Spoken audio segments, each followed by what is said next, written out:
as black women on the carpet, like the talent may be black, we may be black, but sometimes the people controlling the talent are not of fans of black media. They're not people of color, and they don't see the value in our, platforms. They don't care. She didn't ask me anything about my platform or anything. She just said she's out of town.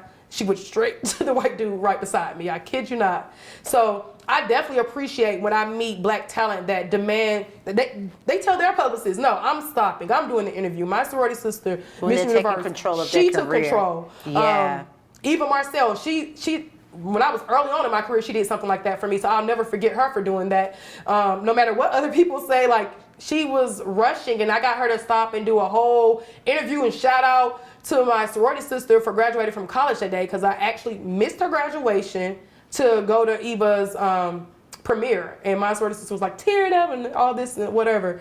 But I really appreciate those that make time and see the value and appreciate their black media. They're not too good for us because, like I said, the bigger they get, sometimes they really won't stop, or they feel like they're too good for interviews. Welcome to Ladies Room Live. Ladies Room Live is here to encourage women to unite, empower, and inspire globally. I'm your host, Chanel Kissa. We have today a 3-time award-winning journalist, a content curator, and a social media strategist. As a pop culture enthusiast and a public relations strategist, she is leading the way for millennial women through her platform, Media Girls Network. Let's welcome to Ladies Room Live, Jelisa Raquel.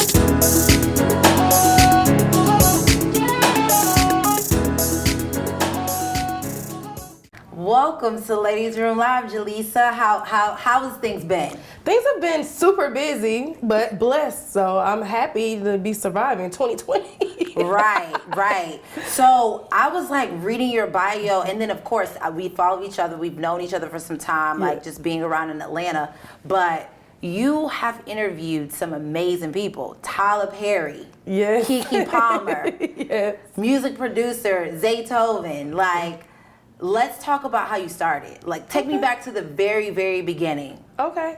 I would have to say, I guess the very beginning for me would be when I first fell in love with storytelling. So that was as a very young child. I was this kid in school that was a bookworm. So I read a lot of books. I was nerdy and I loved to write. I hated math, but I loved English. So that's always been my passion, like reading, writing, just storytelling. I've always kind of been obsessed with that as early as the 4th grade.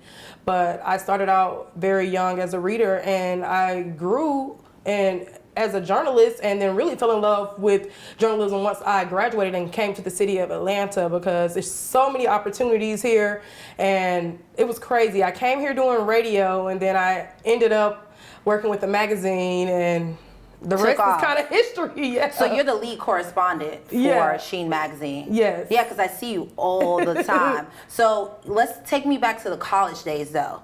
Okay. So, like, what did you do to kind of like pave the way for you to be a heavy hitter in Atlanta? Well, I feel like college is where I kind of discovered my strengths and what I was good at. Because, we were young and we were all trying to figure out what we wanted to do, where we wanted to go. And the shift for me occurred when I joined my sorority.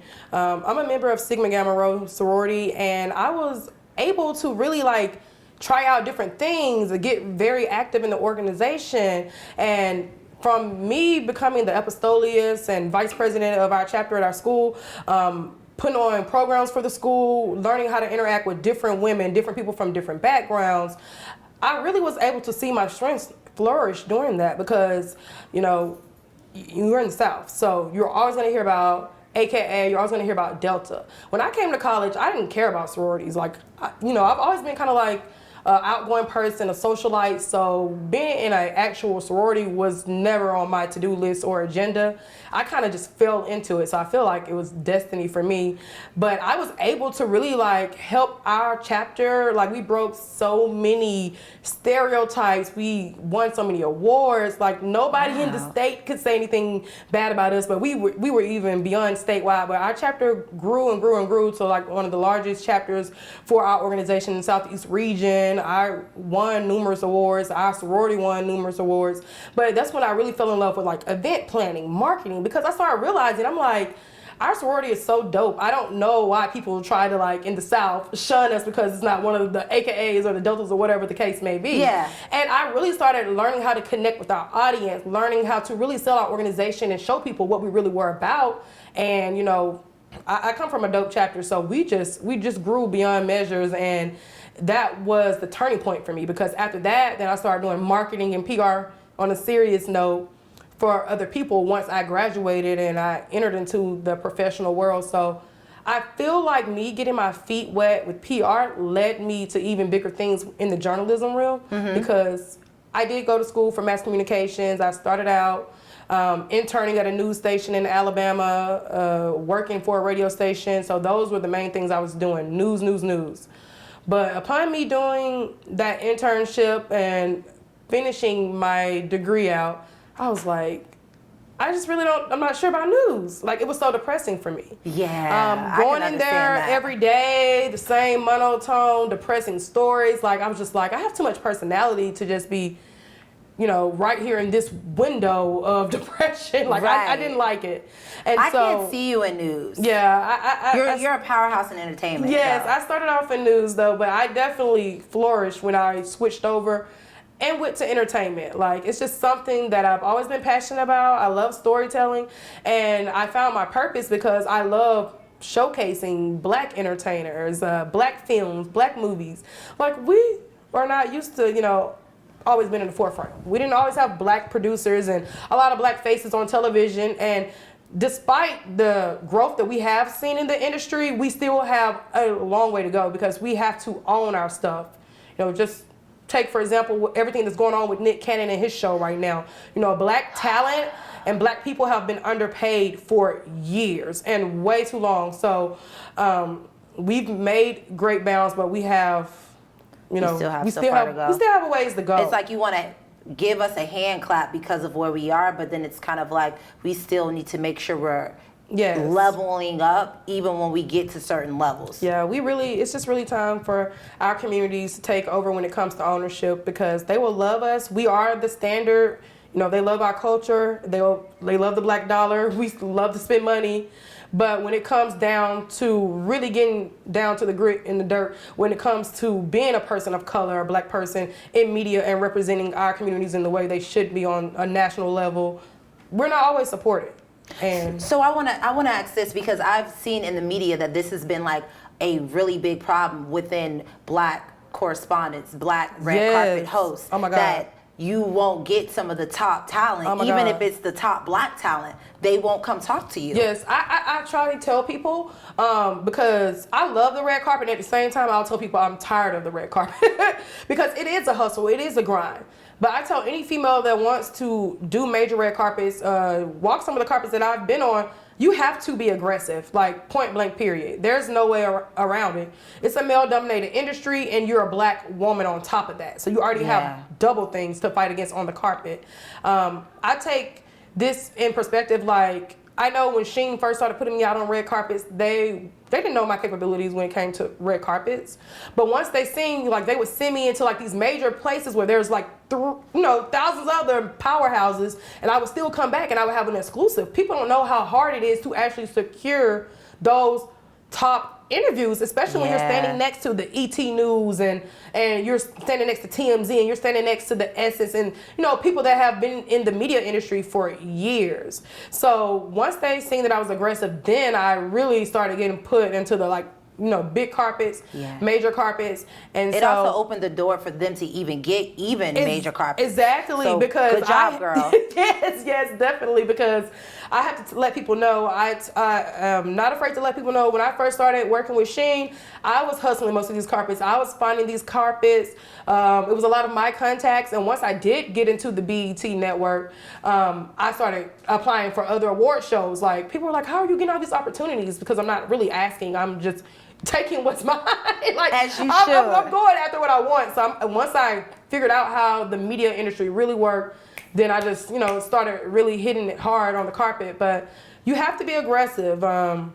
We are, when the bigger you get and the bigger interviews you start securing, you will see the difference in how black media is treated versus, white media or mainstream media. And I use this for example. I covered the Super Bowl this year. It was a dream to go to Miami and cover the Super Bowl. And then I was shocked I got on the carpet because, mind you, the year before last, Super Bowl came here. We are home of black media. So the carpet was black. But when I got to Miami, I was the only black female on the carpet. I was looking down the whole carpet like, I'm confused because I remember seeing the Super Bowl carpet last year in Atlanta and all my friends were there. It was going to be. So I was like, apparently, like in Miami, like a lot of black media did not get approved, and I was shocked because, like, I just say that's God, because I was like, how did I get here?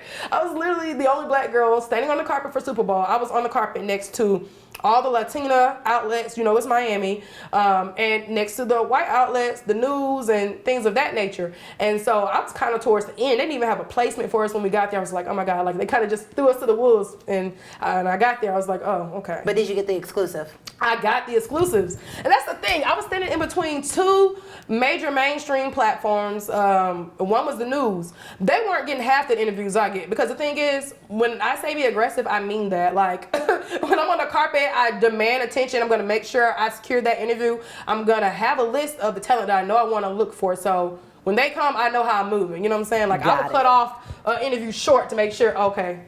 And let's so, go.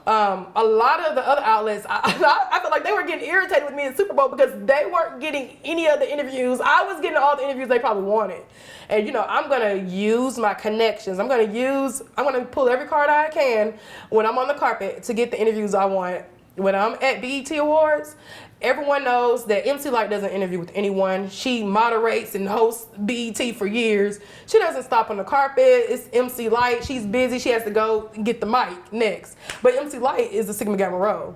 So every time I see her, she stops for me. She cannot deny. I literally at Soul Train Awards did the sign, threw up the call. I did the sign, threw up the call. I did the sign, and I did my call. And then she looked over, and I was like, you got to come give your store an interview. And she was like, dang, you going to use that card on me? Yep. So I want to hear this call.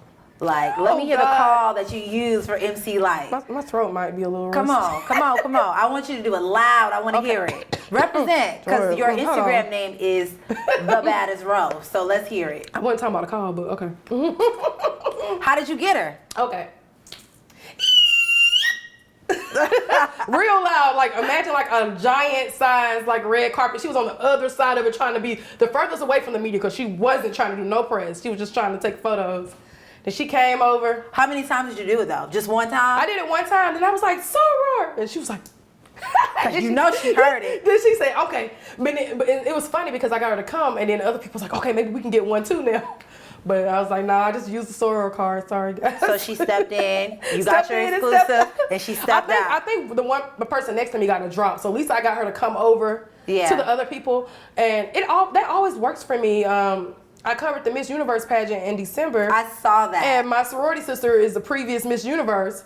And she was walking down the carpet, and this is a thing that always happens to us brown people on the carpet. She's walking down the carpet, and the publicists, they're telling the talent, come on, time to go. Okay, you're done interviewing. They want them to interview with specific people they want them to talk to. I said, sis, I did the call. She looked at, she said, Jelisa?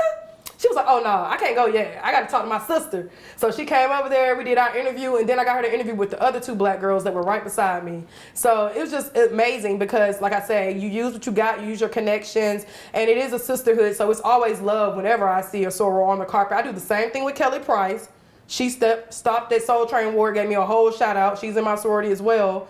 But, you know. You doing your research first. Like, let me check out to see who is a part of my connections, because I'm going to get all y'all. I know y'all going to show up. Yes, they show up and they show love for sure. But it's something that you also said that made me just really want to give you so much credit for. You got the exclusive, but instead of just letting them walk away, you were next to 2 other black journalists, and you were like, let's get them too. Yeah, and I actually got my soror to come over to us, because all the black girls, we were literally at the end of the carpet in a little corner at Miss Universe. It was so overwhelming, because so much talent. Like, those people are flying from other countries. Like, that was my first time doing international media coverage, and it was a different experience, to say the least. It was huge. And everyone's speaking so many different languages. So many different languages. I mean, imagine, like, it was like 80, 90 girls. It was like just the same amount of media there, and they're all from other countries. I was like the only person that I knew. Like, no one from Atlanta, you know, got coverage for Miss Universe. And so it felt really good getting my soror to come over. And when she came over, I actually had her interview with all the other girls first. I went last, just to make sure that all of us got our content. And they were all like, thank you, whatever. You know. That's amazing, because, you know, again, just hearing on TV that black people, black media get skipped on the red carpet, but we are the people who create the culture. So, and sometimes with black talent that's doing it, because they're being controlled by someone who isn't, or who doesn't recognize the value in black media, or they choose to ignore. I think automatically, if you look like me, I automatically should just stop for a couple of black people on the carpet, just to give you an exclusive. And thank you for those gems that do, but it's not always that situation, unfortunately. So you're on the carpet making sure that if you get a connect, that I'm spreading throughout. Because, like I said, I've been the only black girl on countless carpets. Like I said, the more you exceed in your career, the bigger you get, the bigger the opportunities. You know, sometimes it's just you. Yeah. And which was Super Bowl. Yes, Super Bowl Miami. Super Bowl in Miami. Terrence J was coming down the carpet. Like, a lot of talent was not stopping. And mind you, BET was there, but it was a black male correspondent. I was the only black female on the carpet. Yeah. And so I remember Meg Thee Stallion came down the carpet. She talked to her publicist said E-News, and whoosh, it was like I was like, whoa, that was Megan? That was real fast. Like, she didn't stop for anyone, and the publicist made sure, like, no, right here. Like, didn't stop for anyone. And then also, like, Terrence J, he was walking the carpet, and I knew I wanted that interview. And when he was coming down, he looked like he was about to go past me. I said, you gonna pass me? I'm the only black guy on the carpet. He said, no, you know I'm gonna show some love to my sister. So he came, he did the interview with me, and then he skipped everyone else on the rest of the carpet. But he showed major love, and him, you know, coming from an HBCU, being a black journalist as his start himself, it was just amazing to get gems. Because I actually asked him in our interview, how did you build your name before you were Terrence J that everyone knew on TV? How did you secure your interviews as a black journalist, as a black male in this industry? And he showed a lot of love. Well, tell us what he said. Just basically, you know, like, it is real out here in the industry. He was saying, like, it's not a fake narrative when it comes to black media and black talent getting skipped over, but you have to demand your respect, you know, show up, and always, you know, like I said, I don't just show up. I make sure, like, I'm here when I'm on the carpet. You're gonna know I have my stuff together. And I was the only black female, so of course when I was securing those interviews, all eyes were on me. They were probably thinking, like, how's she getting them to stop? But I'm gonna go get her. And another opportunity, ASCAP Awards, LA. Oh my God, I can never forget this. Maybe it wasn't last year's ASCAP, maybe the year before, but they have it always in Los Angeles and Beverly Hills during the BET Awards weekend. It's really major. It's actually more exclusive than going to the BET Awards, because it's like really invite only, and they don't choose a lot of press. And so I was on that carpet. I remember I flew in from Atlanta 2 days before, and Empire, the record label, had just launched. Mm-hmm. They had their lunch party here in Atlanta. Fat Joe was there, Remy Ma, Papoose, everyone. It was major. And I interviewed Papoose and Remy Ma in Atlanta at the Empire lunch party. Cool. We get to ASCAP 2 days later. Like, I think the interview with Remy Ma, it was early that week. Thursday was ASCAP. I see Remy Ma on the carpet again. I'm like, dang, I'm gonna get to see Remy Ma twice in 1 week. And so I tried to stop her, or I asked her publicist in advance. This was a different publicist. She was not with her in Atlanta. And I asked her, you know, she's coming down my way. Can I get Remy Ma to stop for me when she gets here? And she was like, oh, she's rushing. She's out of town. I said, okay, out of time. I was like, okay, that's fine, because I just interviewed her 2 days ago. Whatever. Kept it moving.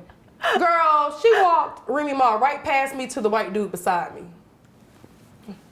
I was like, oh, but I thought she was out of time. Maybe she was just out of time for me. But I said, it's cool, because again, I had reiterated to her publicist. I interviewed her 2 days ago. I said, hey, Remy, and kept it moving. Because sometimes that's the cards that we're dealt with as black women on the carpet. Like, the talent may be black, we may be black, but sometimes the people controlling the talent are not fans of black media. They're not people of color, and they don't see the value in our, you know, platforms. They don't care. She didn't ask me anything about my platform or anything. She just said she's out of town. She went straight to the white dude right beside me. I kid you not. So I definitely appreciate when I meet black talent that demand, they tell their publicists, no, I'm stopping. I'm doing the interview. My sorority sister, Miss Universe, control of she their took career. control. Yeah.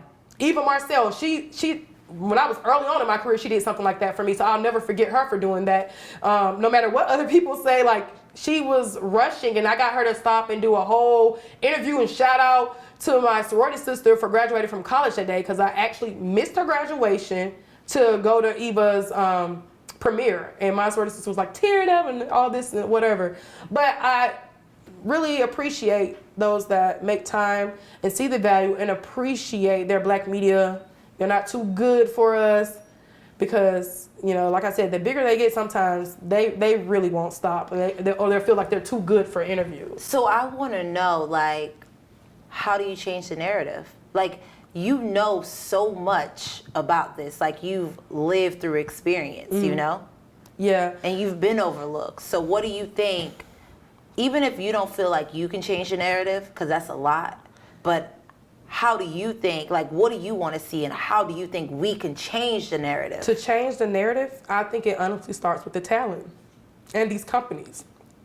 Hire black publicists. Hire black women as publicists. I know some amazing, super professional black publicists, black PR firms that have dealt with A-list talent. But a lot of the times when this talent reaches a certain level, their team switches up, and they're no longer represented by people that understand what they're going through outside of this fame. So being in the entertainment industry, do you think that maybe artists need to learn to take a little bit more of creative control about the direction? They need more of the creative people? control. They need to demand respect when it comes to who they're picking on their team. Like, you can have a person of color represent you at the highest level in your career and succeed. You know, Beyonce's publicist, Yvette, like, she's amazing. Like, the talent has to take control. And, you know, that's what it boils down to, is hire black publicists, hire black PR firms, talent take creative control, and demand respect. Don't, just because you're good and, you know, you're Meg Thee Stallion or you're whoever in your career at this point, show love to your sister that stood on this carpet for 3 hours for you, waiting for you to show up. That's how I would think if the shoe was in the other foot. You know what I'm saying? Like, the shoe will be in the other foot. These people are standing here in heels waiting for hours for me to show up. I show up late and I'm not going to talk to anyone. Not a good look. And I just feel like it comes with people being, like I said, taking control, respecting their black media, and really, you know, showing love to their roots, because black media is how you get on. And then once you get on, white media wants to grab a part of our culture, and they want to grab you. And they want to, once we built you up, then they see you, and now you're too good for us. That's not how it should be. You should always show love to the people that got you to where you are. Because we gonna ride with you. When the white people don't know who you are, before you get to that Hollywood stage, we're here. We're supporting you. Yeah. Yeah. I like it. So let's talk about your quarantine birthday. Like, Girl. you tried to go as out for your birthday as possible. The shoot, the birthday dinner, Yeah. just everything. Yeah. Did it meet the expectations, although it was quarantine? Yes, definitely. It It was hard for me because for 5 years I'm always in LA for my birthday because it always falls on BET weekend. So I'm always working and playing on my birthday and I'm always in LA. So I was like, dang, I'm at home. My birthday month slipped up on me. I had no plans almost like a week before my birthday. I came up with the concept. I was like, well, I had been in this quarantine and I had been going through some things and it had kind of been a rough couple of weeks, like a month before my birthday, which was like the craziest stuff was taking place. And I needed something to like lift my spirits because I'm like, I'm at home. I can't really like go out. But I want to do something that empowers me and not only just me, but other women around me because I had other people that were in my circle that also, we were kind of going through the same thing at the same time. I'm like, wow, this is crazy. So I said, we need to like dress up, do our makeup, look good, and do an empowerment shoot, like crown adjustment. You know, that's what I call the shoot, the crown adjustment shoot, because even when things are down, sometimes you just look to your tribe and, you know, they'll remind you to adjust your crown and keep it pushing. Well, thank you for inviting me. It was amazing. Yes, definitely. Especially the pinks and the golds. I think it just kind of brought out our brown tone skin. Yes. And I think it also was like great for the times, just everything that's going on in the world. But it was for Media Girls Network. Yes, definitely. So we're going to be releasing the images pretty soon, next couple of weeks.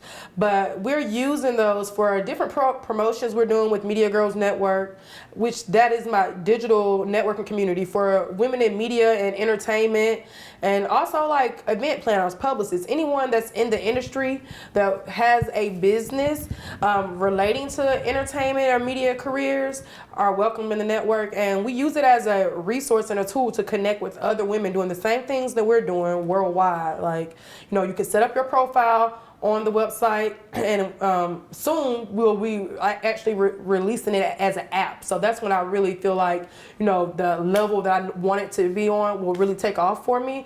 But it's a subscription-based website. You can set up your profile for free, just like it's something like Instagram or whatever. Set up your profile, put your interviews, whatever your niche is. You can put Ladies Room Live on the show. I can't even talk. Ladies Room Live on the website. Whatever you want to showcase, and like other people can come and find other content creators. They may book you for a hosting gig, an interview, brand ambassador, you know, whatever that you have going on, you can showcase on your profile on the website. And then also we have a tab where it's for like the VIP premium members, where they get access to like free downloads, ebooks. I'll send them like contacts, invites to award shows, just major things to help them really build their careers, because this is something that I felt was needed because I didn't have it. When I graduated from college, I went from a rough transition trying to figure out how to really break into the industry the way I wanted to. And it took me 2 years to break into the BET industry. That was from doing natural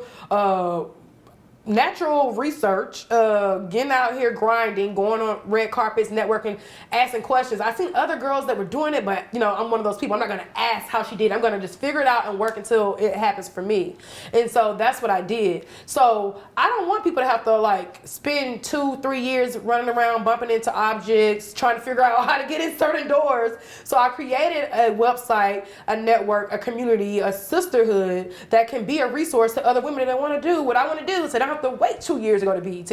You can join my network, subscribe, get that contact this year. You know what I'm saying? You can start building those relationships. I'm going to teach other females how to break down those doors that I have broken down to get to the point where I am. So that's what the network is all about, building other women up like myself. And even if you don't want to be in media, if you're not in media, you have a business, who else is going to bring national media to your door without you having to pay $5,000? You can subscribe for a year for $100 or pay a monthly fee of $12 a month, and you already have these contacts. You'll be able to, you know, network, send pitches, get these emails, find the contact information for the people that can help advertise your business, your brand, help it get to the next level. Because I literally stalked people for years.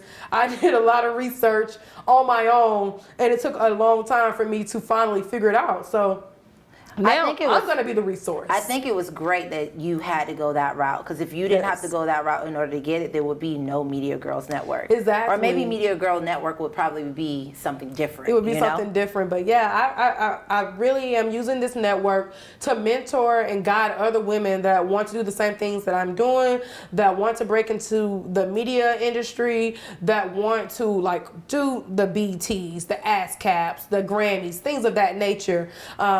These are the women that are a part of my network. So it's kind of like my personal coaching system, but we turned it into a global network, and we've traveled with our premium, well, really, I would call it our signature event, Media Girls on Tour. And we went to Detroit, Chicago, of course, Atlanta, Charlotte. So you're in Charlotte a lot. Yeah, you're in Charlotte Charlotte a lot is my on the number news. 2, like far as my demographic audience, subscribers.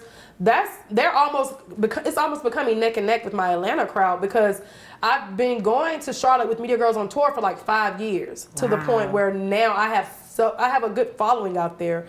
Like, we are equally successful in that market as we are here in Atlanta. Like, I feel like the only event we got to have this year was in February before everything shut down, but it was almost even bigger than the Atlanta stop that we had in October.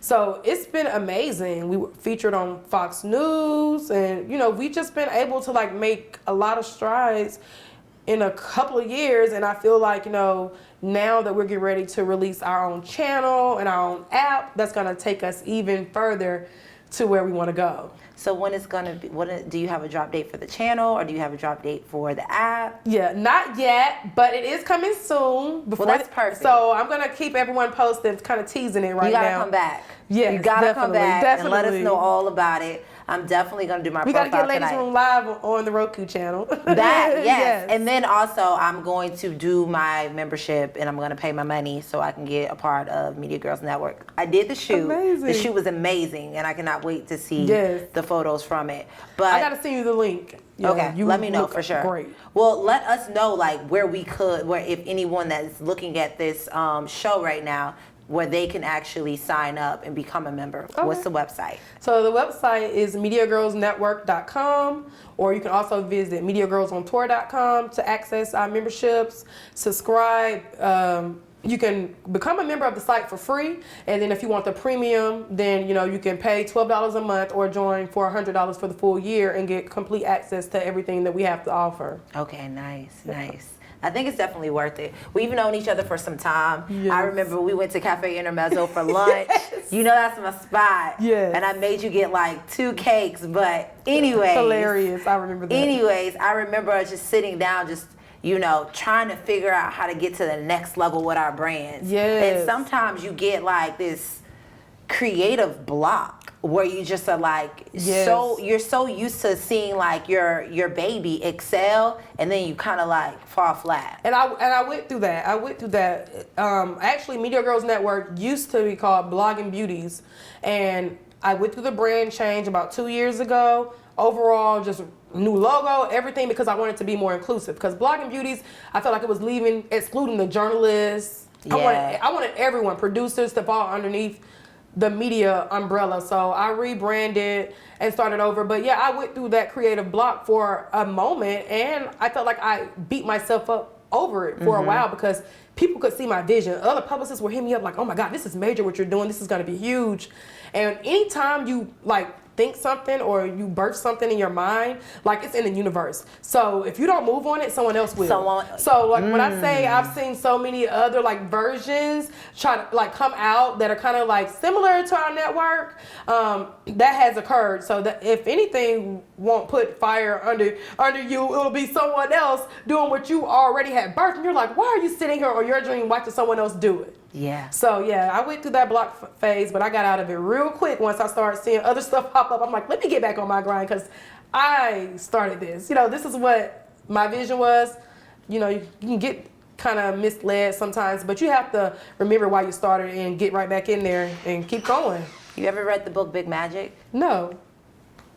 Ooh, it's by Elizabeth Gilbert. You ever read the book Eat, Pray, Love?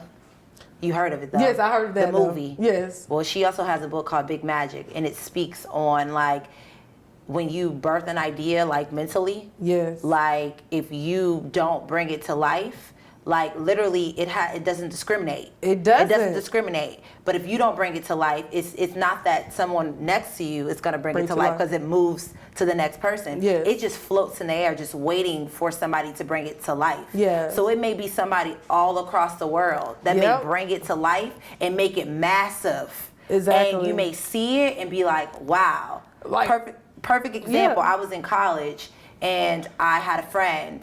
He was talking about doing this tax system and it was going to only work through your cell phone. Mm-hmm. That's Uber. Oh, wow.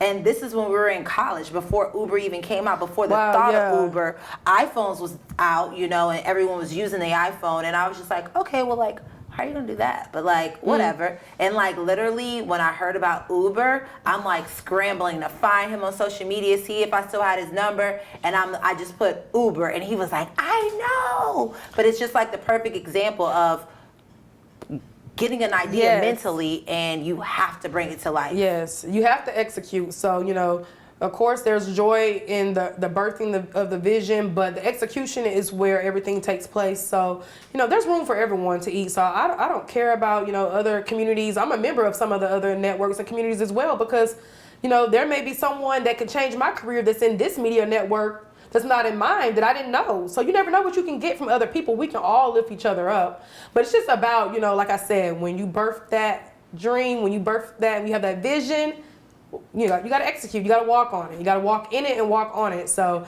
to make sure that you're tapping into everything that God is putting on your heart, because I couldn't imagine watching someone else like live my dream, knowing, dang, I've been thinking Like about this every day for 5-6 years. Like, why am I sitting here watching them live my dream? So is there anything else in red carpet etiquette that you think someone needs to know? Yeah, like go, you know, stay in your order. Like some people will, like, if they see someone major and everyone's trying to gun for that interview, they'll like outstep someone or they'll jump. Like I'll be like, excuse you, it's my turn. You're next. That's so cute. So, excuse me, my turn. You're yes. next. I had one lady, oh my God. You're controlling it too. This red carpet for on TV, you have to be, because sometimes it's a zoo. And when I say I get my content because I'm not coming out and wasting my gas time and my heels and my makeup to come back with nothing. Okay? I'm not doing any of that. But so at the on TV premiere, there was this lady, I had never seen her, but she just had a cell phone and she was like just walking in between all of the crowded spaces on the floor with her phone. She had really, really big hair and she was just getting in front of everyone's camera. The carpet was so uncomfortable and so tight. And the stars of Greenleaf were coming down the carpet. I was getting ready to interview them. And I seen like I seen her big her hair came in front of my camera. She literally got blocked in front of my camera, almost tripped and knocked over my camera and the camera next to us. So me and her had words. I said, ma'am, I've asked you 3 times to move. You're in the way. You're knocking, you know, you're knocking our cameras out of the way. You're in the way of, I don't know what you're doing. And it doesn't even seem like you're doing work right now. You have your cell phone, so I'm just like confused at why you're in the way. So I said, I'm getting ready to interview, so if you don't mind, can you move? And you know, we kind of like had words, and at the end she was like, I'm sorry to say the third. She tried to come and apologize, but she literally remembered me from that carpet and that incident. And every time she sees me now, she like speaks and she was like, yeah, girl, like, I remember you, yeah, I don't play. And you shouldn't play. And you should not play. Like, girl, you over here with your cell phone, your hair, you knocking stuff out the way, you messing up. I've been standing here for 3 hours. You gotta go. And I gotta get my content. And I gotta get my content. You gotta go, because I gotta go as soon as I get this interview, so move. So tell me, as a Black female journalist, how do you feel about the movement that we have, Black Lives Matter? I definitely am in big support of Black Lives Matter, because we wouldn't have to say this if Black lives did matter to everyone in America. And I'm so sick of people feeling like, oh, this is to be divisive or, you know, to exclude, like we're better than other people. No, Black Lives Matter is us literally telling you something that we shouldn't have to say. It's like, I don't know, it's very weird, the current climate of everything, is racial tension and everything that's going on. Please, justice for Breonna Taylor. Like, how many times you have to say it? Why are they still out here free? Like, I don't understand. Arrest the cops who murdered Breonna Taylor. I don't understand even why we have to just continue to say it. It doesn't make sense to me that Nick Cannon's show got canceled before he even woke up the next morning after whatever went viral the night before. But Breonna He didn't say anything offensive. He said not one thing that wasn't offensive. He spoke on his truth, the history, the origins of racism, and a lot of people aren't able to... Before he even say he spoke on even his truth, he spoke on just the history. Yeah, he didn't even put his opinion in it. That's what I took from it. So I felt like a lot of people are misjudging him because they're saying he's racist or these are his opinions, but he's speaking on history. Facts. Facts. So it's just crazy. Like, and even in some of the wording or whatever might have really, offended some other cultures. Yeah, some other cultures. I mean, we've been called all kind of things for years, but it might have offended some other cultures and ethnicities. But at the end of the day, you have to think about the fact that Breonna Taylor's killers are still free. Like, how are you gonna move on wilding out quicker than you move on arresting the cops who murdered Breonna Taylor? Or do something. Like, fire them all. It's just, I don't know, to me. Fire them all. And arrest them. Do an investigation. Just even if you arrest them and fire them, or fire them, whatever the case may be, do a proper investigation, just because it will make everybody feel good. It's video. But better yet than feel good, let's get justice for once. Well, what I'm saying is if you're not going to do anything, like, I feel like, there's been a saying for so long that black women are the most disrespected people in this world. And I feel like with Breonna Taylor, it's showing very clear. And that's what saddens me. It's really sad. The whole world moved on George Floyd, and I know that they should have. For black men, we're here. For sure, and we fight for black men but so where's hard. Our fight? But even still, like, when it comes to the way black women fight for black men, black women don't fight for black women like that. Yeah. We don't. And I think that's also part of the problem. Yeah, I agree. I just feel like we are not getting the same support that we give out, and that could have been me or you. Yeah, and I don't know, like, it just speaks volumes when they take the statements made by Nick Cannon so serious to the fact that he's fired with less than 24 hours from whatever's happened, with a network and a show that he created for 20 plus years, like, it has been bringing them income. So that's how serious they took that. They fired him just like that. Do you think they took it that? So why is Breonna's murder not as serious? But do you think they took that serious, or do you think they're using him as an example? Like, we're not playing with you guys. That's the way I look at it. I feel like it's an example because anyone that has been around Nick Cannon, witnessed his legacy, what he's done in the industry, knows that he's not that type of person. You know what I'm saying? The fact that he's just made a platform for so many other black young comedians to make a way. That's what saddens me the most, because he literally put so many amazing black people on. And just speaking about Pretty V for one, Pretty V, like, it's crazy. It's mind-boggling to me to see where she is in her career, because I remember backtracking maybe like a year ago to email her something about an interview, and I found an old thread from her, and I realized she was one of my Miami interns when I first started my career. I mean, when I say I was shook, I had to call her. I was like, because I looked at the picture, I was like, is this V? But I looked at it, and it was like an old photo of her when she was very young, had glasses, real skinny. When she was still living in Miami, she was willing to, like, drive back and forth from Miami to Atlanta to intern for my company. So I'm just like, wow, to just see where she is now, how much she's grown. She found her niche. She took off. Just to see how serious she was, how hungry she was, and willing to commit. But also just to know, like, that wasn't even that long ago. Like, I want to say that was 2015. So to see where she is now, in 2020, it's like, put in the work. Just get started, because you never know what God has in store for you. And also, Nick has made so many success stories from that platform. B. Simone, DC Young Fly, like Big Baby, all of them are so successful. So honestly, I do not feel like the show will succeed without Nick Cannon. So if they are going to remove him, they might as well turn over the rights to the show, because if you try to replace him with anyone else, you're not going to get the same support and love, because that's 20 years of this man putting his hard, work, blood, sweat, and tears into that program. Yeah. Yeah.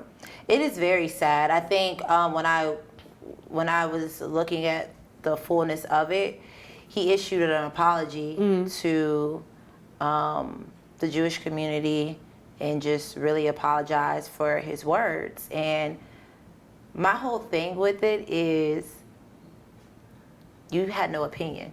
Yeah. You just stated facts.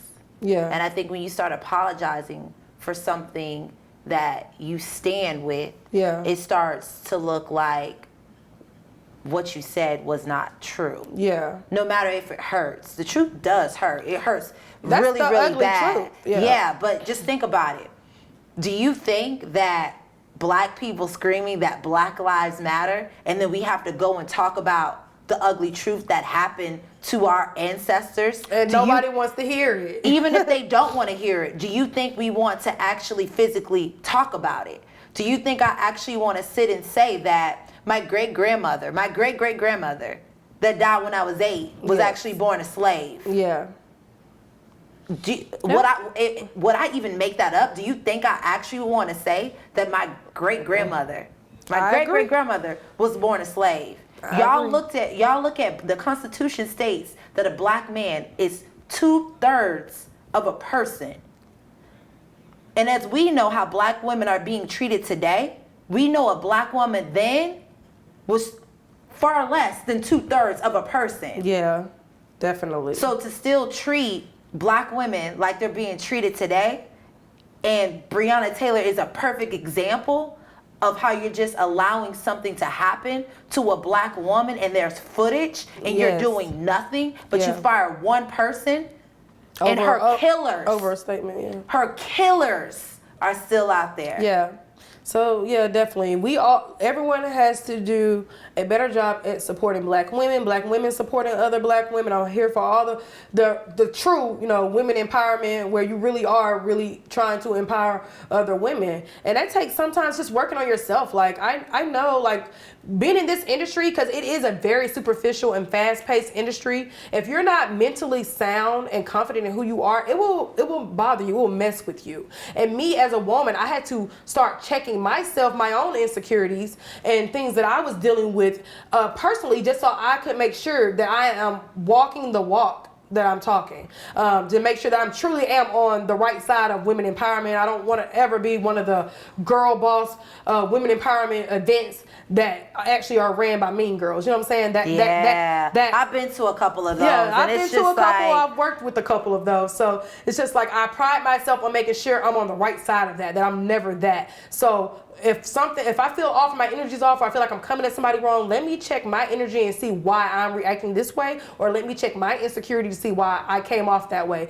So when I first started my network, I had to make sure that I did the work on my own self to make sure that I'm the kind of person that can lead other women, because you can't say you're for women empowerment and then, be bitter or be a hater or be insecure. Whatever it is, you have to make sure that you are truly what you're saying you're embodying. So yeah, it's a self-involving journey that you're always on, because although we want to step out and be 100 every single time, sometimes we're not. We have our own issues, and we're going through a lot. I might not feel most confident. I might not feel myself this day or whatever. That may affect my attitude, but I say, hey, let me check myself, because I can't say I'm for this and then act like act the opposite. Yeah, I agree with you. So we got to hold ourselves more accountable. Black women have to support black women. We have to show up for black women the way we show up for black men. So with everything going on in the world, I feel like we had so much that we covered within this time, but let's talk about your new normal. Yes. What is your new normal? What is something that you feel like you're leveling up on, or you just have to kind of change just to adapt to what is, we're living in right now? So I'm thankful that I'm in an industry that, can still survive during the pandemic, even though, everyone is going to experience a hit to a certain extent.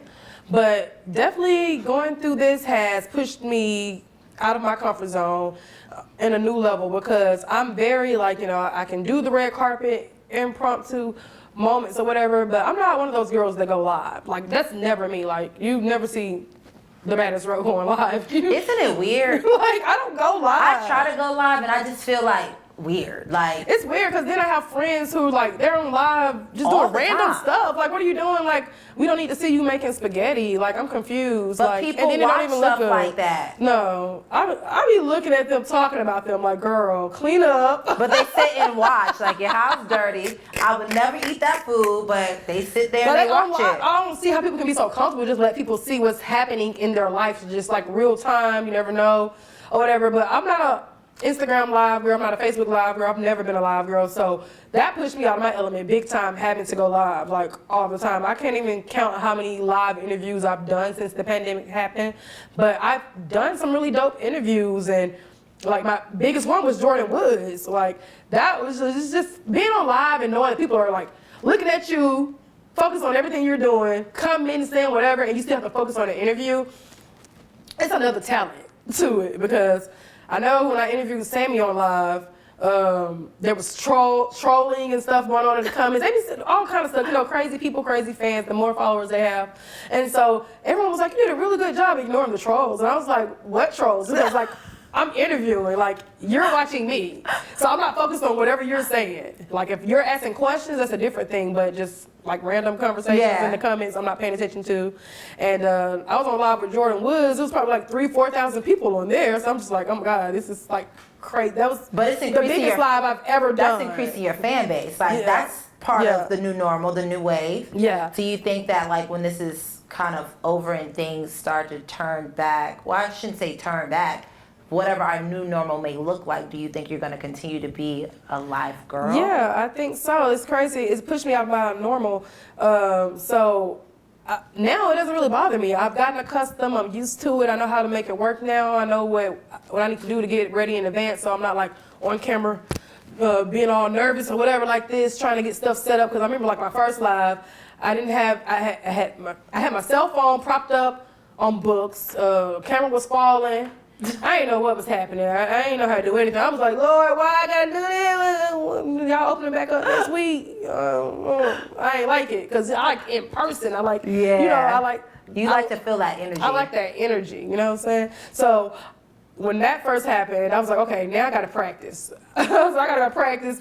I started practicing going on live on a separate page that no one follows, and pinning the comments and figuring out what to do to adjust to my new normal, because I want to do everything with excellence. Even though it's live, my live is professional. I'm not gonna be one of those people in live on a car and, kids and stuff, animals running around. Everything's dirty in the background. I'm gonna make sure that I have the same level of professionalism that I have in person. So that's been my new normal, and I will continue it, because it's really good to engage with your audience online. I don't want to go live. That's just not my thing. But now I see the strength and the power in it, and I'm not overthinking it so much. So I will continue this up. And with me going live with Jordan Woods, we shot a cover during the pandemic. We came to her house and shot the cover in her house on her property. So that's the new normal right now.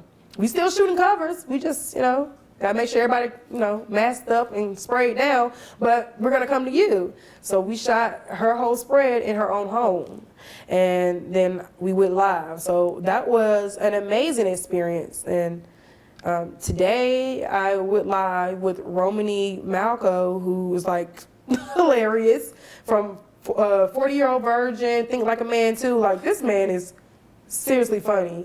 And so that was great. But I had a lot going on today, and I was like, oh my God, I did not want to go live today at all. I didn't want to do either interview. Sorry, Sheen. But to keep it 100, because I already knew I had this on my schedule. I already had other things going on. My client's having a grand opening Sunday. I gotta invite you. It's a spa opening. Oh, nice. So yeah, come out, girl. Black owned wine. I'll be We'll there. be sponsoring it. But yeah, I had other things to do. Facial. So with live, you gotta get yourself together, pause in between your work, block off this time, make sure your background, your house, and everything is good to go while you're doing these interviews. So I was just like, I have too much going on today, and I was like, if Chanel says I cannot come at 6:30, I'm gonna have to text them and tell them I can't do the interview. I was about to text them and tell them I couldn't do the 5 o'clock interview because I needed to be here by 6. No. So we got you. You know, I it's just, understand. I You're a working appreciate woman. you. You're a working And it's woman. just, adjusting to my new normal, but I enjoyed the live, and I definitely feel like this is something that I will keep going, because you just never know what can happen. Like, look at this. I'm over here thinking I'm about to be traveling every month this year. Every month, because I'm always traveling. I got, thank God I went to Super Bowl, because that and Charlotte was the only trips I got for the whole year. So, yeah, Super Bowl in January, and then, Media Girls on Tour in Charlotte took place in February, and that was it. No Well, travel. in due time, everything will kind of like find its way to the new normal, and Right, we'll it's the new slowly normal. adjust to the climate of And where we are. Even TV shows, shooting all those digital. I guess Yeah. appeared on Fox Soul. It was a digital taping. I need to figure out how to. You definitely inspired me to figure out how to do this live. Do it on another page. Figure out the pen. Make sure you have the background set up, the light. I would have got a ring light. Yeah. Yeah, I bought would a ring have light. never thought about it that deep, because I've been on. I did a live before, actually, with one of the guests that I had on Ladies Room Live, and literally I had the phone in my hand. I was turning the phone back and forth, and I'm like, girl, I'm sorry. It was great live, great content. People, a lot of my followers tuned in, her followers tuned in. They were asking us questions. It was great. Like, afterwards, I was like, I had fun. Yeah. Like, I had fun. But again, like, I feel you when you say you're not a live girl. Yes. Neither am I. One thing I want to know is, where do you see Media Girls going with the new normal?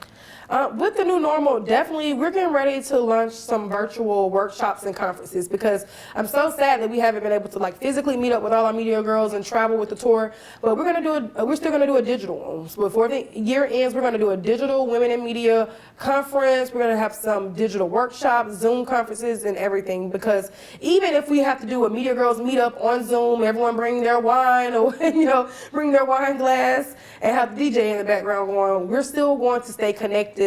So I definitely feel like we're going to capitalize on our digital platform a lot more now that this is the new normal. Yeah, I also have Zoom.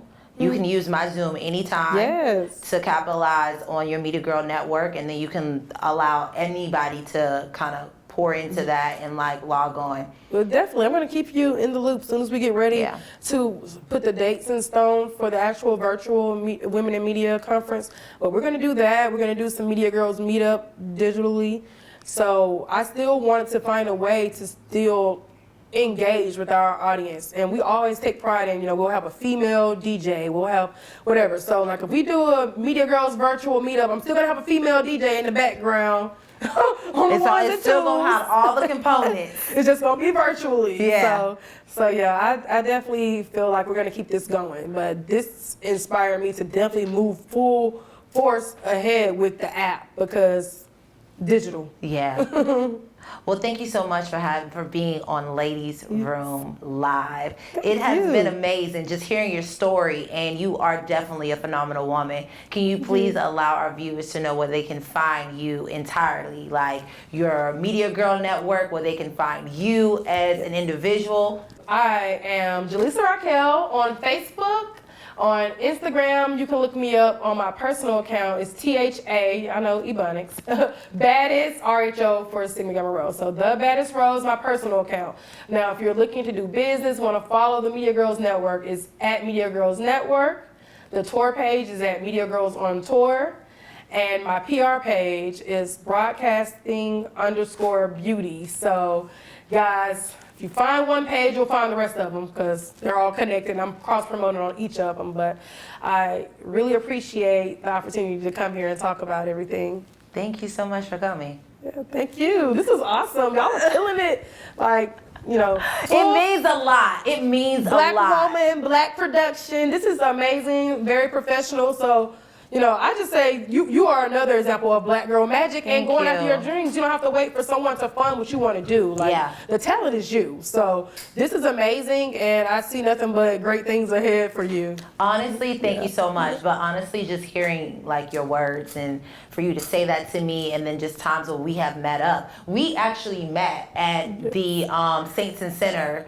Was it the round table? The round table. Yes. We did, and we just naturally like connected. It was a couple girls in there. It was weird for me because I had just moved to Atlanta. I was invited there, and when I got in the room, it was just kind of like, well, who are you? What's your name? Like, we never met you before. Yes. You cute, but it was literally like they looked at me from head to toe. That's how it is. But then you were one girl that just didn't. You were like, girl, come on, this is how it goes, and this is what, and I just was like, all right, let me fall in line. And then you were like, can you help me with this? And I was like, sure, and I helped you, and then you turned around and you helped me. Yes, and then we walked out. I love beautiful women. I love people that are on the same grind as myself. Like, if you see another woman, she's doing the same thing as you, she's beautiful, uplift her. You don't have to hate. Like, you know, I was super excited to connect with someone new, and I definitely understand because I was once that girl that was new in the room and getting all these weird faces. And it was just weird because I walked in, it was just kind of that's like. how the industry is, especially if they're older too, and you're younger and you're coming into the industry. I experienced all of that. And that's why I said we have to do better with black women supporting black women. Like, I was just like, okay, this girl, she can interview, she's cute, her personality's popping, she's cute. All of us can be under one network and produce our content and still make strides together. And you're totally right. Yeah. And thank you so much for being on Ladies Room Live. Until next time, thank you guys so much for watching Ladies Room Live. Bye for now.